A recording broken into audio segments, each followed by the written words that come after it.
What's up, everybody? Welcome back to Pens and Tea. My name is Carrie, and today we're going to be talking about a Teavana Cocoa Mint Black Tea and the giant Dolcevita Oversize.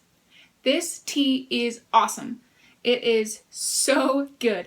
If you like the Girl Guide cookies like Thin Mints or the After 8 mint chocolates, then you are going to die for this tea. It's called Cocoa Mint Black because it's cocoa and mint. Oh man, it smells so good. It smells really close to the Girl Guide Thin Mints cookies. And it is so delicious. You can't really see a whole lot, but it's black tea with peppermint and chocolate flavoring. The ingredients are black tea, cocoa pieces, coconut rasps, I don't know what that really is, but and peppermint leaves. So there really isn't a whole lot of things in here other than what the actual flavor says it tastes like. It's dessert inspired, obviously, and it is flippin' delicious.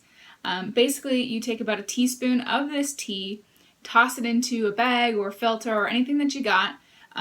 Full rolling boil doesn't particularly matter with this one, I have found, and you let it steep for about 3 to 4 minutes.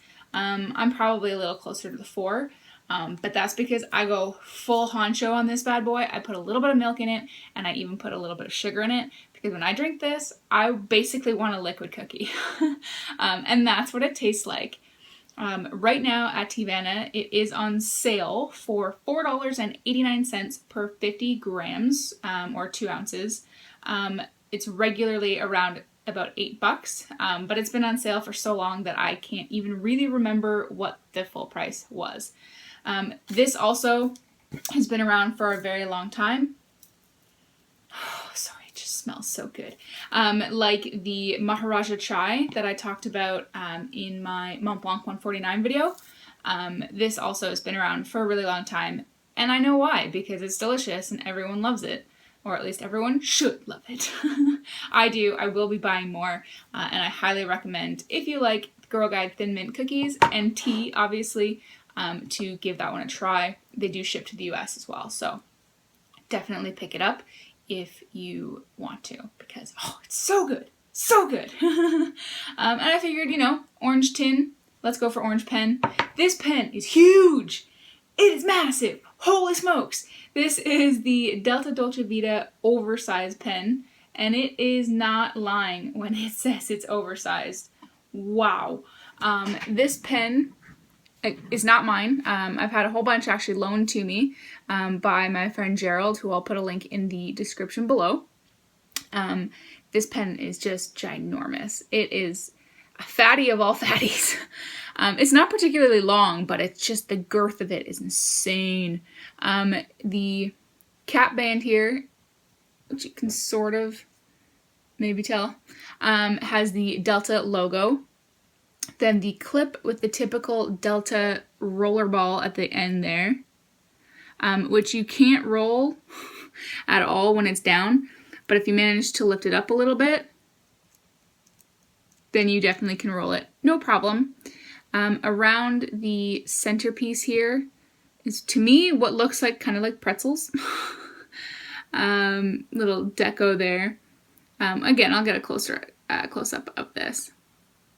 The Delta, it says Delta Dolcevita Oversize, and then it says 7670 Italy, here and here. The body is very typical Delta fashion, this orange kind of color here, which I really dig it. It's got really nice properties too. Great depth of material, really shiny, the kind of like the gold flecks that are in it, and it is a little bit see-through. And then you got the giant end cap here. This is not a piston knob. Some versions of this pen do have pistons, but this is not one. Silver trim ring here, and then just giant end cap. We unscrew this to reveal the giant friggin' nib. I mean, here's my thumb. Yeah, it's huge. And you can see there the threads on the inner cap. so it is slightly see-through. The nib itself, this is a broad nib, and oh man, is it gorgeous. Gold nib, of course. Got the beautiful scroll. And again, I'll try. My camera is just seriously sucking. But it is gorgeous. And then begins the long process of unscrewing the barrel from the nib unit. The reason why it takes so long, there we go, is because despite the fact that there's metal threads in here, you can eyedropper convert this, because right here is an O-ring. So that will actually stop any of the ink from reaching the metal bands, so long as you only fill it to about like here. When you screw it back in, it'll stop the ink from getting onto the metal. So you can eyedropper convert this. Otherwise, it does come with the Delta cartridge, which I am pretty positive is just standard international. But that's why there's so many freaking threads. But I mean, this teeny little converter is just so dwarfed by this massive pen. But you definitely can have an option. The grip section is a little short for my liking. My hands don't fit completely on the grip section. They do go back on the threads, but the threads are barely even noticeable. So I don't really feel that, which is nice. And I mean, just look at the nib and the feed compared to that grip section. Like, it's just such insanity for this pen. It's huge. Despite the fact that it is so large, though, the weight doesn't seem unreasonable. It's definitely on the heavier end than what I'm used to, but it's not unusable by any stretch of the imagination. And it rests really well in my hand. You can post it. It doesn't post super deep, and then it becomes extraordinarily back heavy when I have it like that. Because it doesn't post very deeply, it posts pretty securely, it just doesn't go deep. That's what she said. But yeah, oh man, I can't imagine anyone using this pen posted myself, because it's just so huge. There are so many jokes you can make about this pen. I don't actually care for the grip section, not only because it's a little short for me, but it's too big. It's just too big. The Montblanc 149 has a smaller grip section than this. So this is the Montblanc 149, and this is the Delta Dolcevita Oversize. So the Montblanc is actually a little bit taller, but it's thinner than the Delta Dolcevita Oversize. And if you uncap it,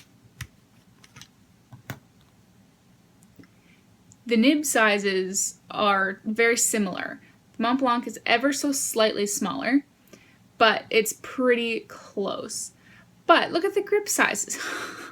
So the Montblanc 149 makes it look like a Pilot Metropolitan next to, the Delta Dolcevita Oversize.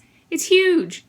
This one is as big as I would ever want to go. I had to adjust my writing size to get used to a grip this big. I really like it now, but I had to basically get used to it. This one, I can't. I just can't get used to it. It's far too big for me. It's too much power for me to handle. And of course, anytime I talk about it, I want to make really dirty jokes. But yeah, so if you're looking to get this pen, you better have really, really big hands, or just like crazy big grip sections. Guys, you may be able to handle this one better than the ladies, because it's huge. It is huge. I cannot imagine this being comfortable for a large portion of people. That said, especially where this price point is at, I don't see this pen going for a large amount of people. I really truly think that this pen is made for a certain clientele, and that's what it's catered for. There are like quote-unquote regular versions of this pen, which I'd be really interested to try in comparison to this, that aren't the oversized version. So I would absolutely go for that, because this thing writes like a dream. It's so smooth. It's nice flowing, like it's amazing. I love it. But it's just too darn big. And also, because it is so big, it falls into the same category as the Mont Blanc 149 as far as filling methods go. That nib is ginormous, so it's not going to fit in a lot of bottles. The grip section, ginormous. It's not going to fit in a lot of bottles. So you're going to have to be a little more ingenuitive when it comes to filling this pen.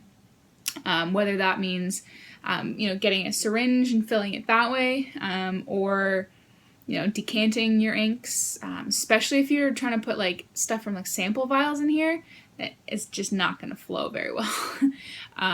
But I love it. I love the look.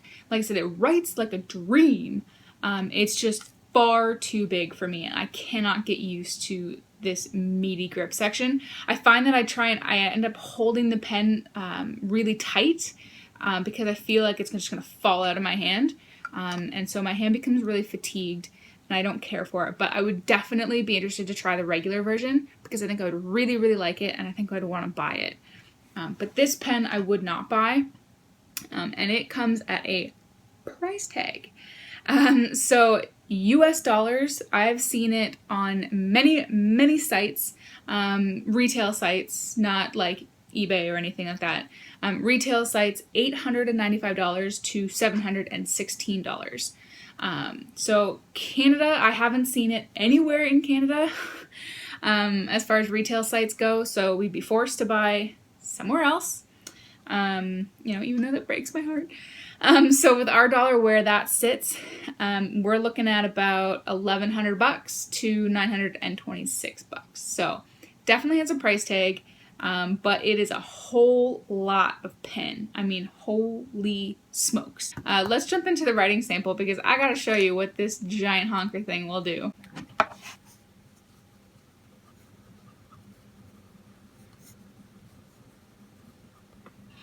Alright, so as you can see, I was playing around with some ink up here, so just ignore that.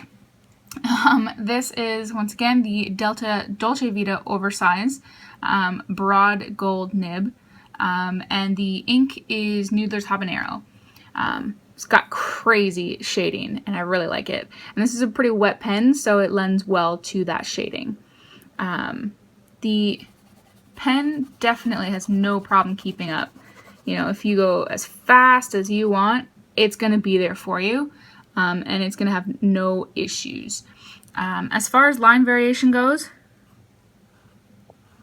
this isn't my pen, so I don't want to push it too far, but you can definitely get some variation. Probably broad to a double broad, maybe. Reverse.